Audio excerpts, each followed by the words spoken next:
Okay, so sorry if I'm speaking kind of in a low voice. I'm a little too nervous to express my personality in front of my neighbors. Because everybody's home right now. You know why. I hear birds, I don't hear people outside walking, so I know it's safe.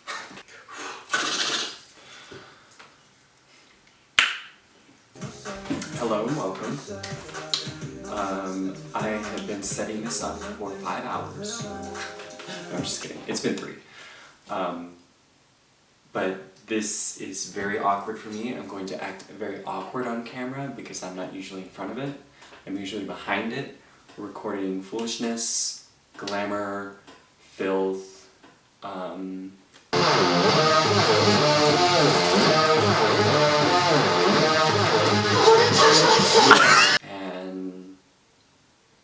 art. I have a couple things I'm going to talk about today, just some topics I've been thinking about lately.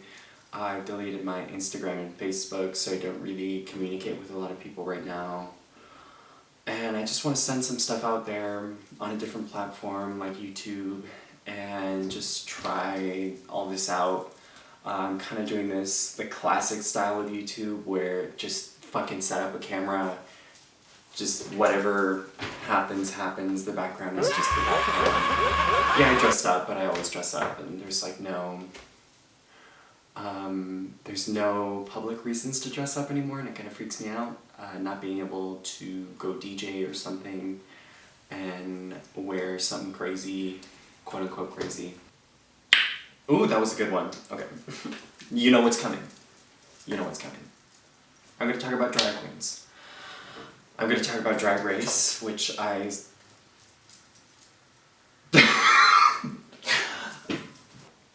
But I am here to speak about a more pressing and important conversation that we should be having. And it's about Rupaul.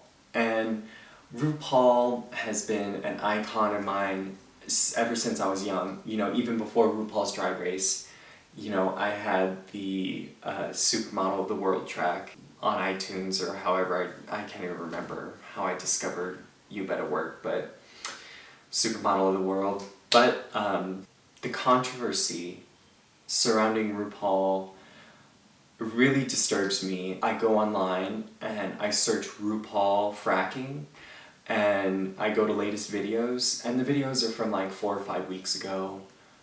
The articles are from months ago. You know, people have ceased talking about Rupaul fracking. And little memes have come out, which is really cute. Of course, I love the memes, and I'm like, fuck, I need to get on my meme game and like make some memes that'll like make people laugh so people will actually listen to what I'm saying. But at this time, I'm not that wise. I'm not that funny, I guess. Yeah, Rupaul fracking. It's really disturbing to me that, you know, this controversy of Sherry Pie and her victims are on the forefront of people's lips about RuPaul's Drag Race, but fracking... Where's the news and the media? ...literally will affect you and your children and everybody on Earth. And I know that sounds like, we are the people, and it's like very hippy-dippy, as people say. And that's like, okay, if people interpret me that way, it's fine. You know, if this is like too emotional for you, like me expressing my feelings about fracking makes you feel bad in any way, or makes me seem holier than thou, that's just a way that it's coming across, and there's no other way that I can frame it that it will come across any better. I'm just trying to be open and honest about the way that I feel about what RuPaul's controversy is doing to the United States. Yeah, so, you know, this season, RuPaul's Drag Race is all about America, you know, which is great. Very much so, because it's the voting year and people are getting ready to vote, and people really don't want an imbecile in the office. That being said, RuPaul is benefiting from bills, legislation. I don't exactly know what the term is because I am a low information kind of person, but he's benefiting from what Trump has enlisted. So at the same time, RuPaul, in having the President musical or whatever, the, you know, American President Rusical, you know, she is on her ranch right now, fracking. Yeah, like that means a lot of stuff for the economy, for our economy not being, like not having to go to outside sources for fuel, and having gas cheaper here.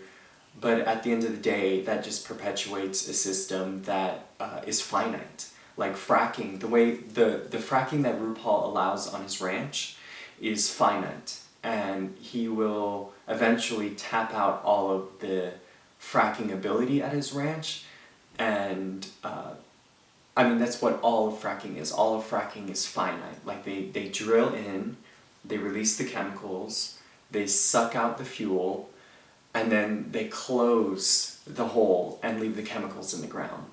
And so Rupaul is doing that as his ranch currently. And, you know, that's his prerogative, that he has this, you know, amusement park size ranch. You know, what he wants to do with it is his prerogative. But we need to hold Rupaul accountable for the injustice of forcing chemicals into everybody's water inside of Wyoming. Okay, on a much lighter note, I can use my legs. On a much lighter note, I want to talk about a drag queen, an artist that I really admire, who isn't on RuPaul's Drag Race, shocking, but definitely deserves the notoriety the queens on Drag Race deserve. And that queen is Willow Heishii. I am so inspired and enamored, and I feel proud to know Willow and to know how genuine all the art, like to know where it comes from. I just feel like the art that she generates means so much more to me, and I just wish to spread the positivity of her art, like, you know, her photos, her gaming, her performances above all. You know, when you're experiencing some theater or some living art in real life, the experience is kind of 10 times what it would seem over a camera, over, you know, the internet. And that's what I feel Willow's performances really do to me. Like, they really motivate me and send me to a dimension where I just want to be myself. I want to be knowing what Willow's doing, and I just want to be in Willow's world. And the only way I can thank her for that is just kind of expressing that and showing some people some of her pictures and some of her videos. And, you know, being an artist myself, I want to frame people that I think can change the world for a better, more positive place. And I think that is Willow Heishii. Yeah, like, just, you know, I don't know if she wants to be president or anything, but I think that her expression is really vital to a lot of people in Albuquerque, in New Mexico, because she is not afraid to be kind of counterculture. She's not afraid to express herself in an unabashed, genuine way that sometimes is controversial and sometimes makes people question things like their sanity. Yeah, I have a lot of love for Willow, and if you want to check her out, I'm going to leave some of her links in the description. I'll leave all of her links in the description. I have some videos of her. You can see what her humor is kind of like on my channel, but yeah, that's all I have to say about Willow. You know, she's just amazing. You know, I just feel like she's possessing me. Yeah, but that's it. You know, that's all I have to say for this. Is kind of like a test run of videos on YouTube. Yeah, so if you want to talk, if you want to chat, you can message me or just leave a comment. I would love to know what your opinions are about fracking, about RuPaul, about Drag Race, definitely about Willow. I want to know I want to know what people think about Willow for sure. If you thought my earrings were annoying, you know, that's your prerogative. Vai entrar na sua mente, ela tá me seduzindo, rebolando na minha frente. Ela bate a perereca por cima da pique prende. Taca a perereca por cima da pique prende. Ela bate a perereca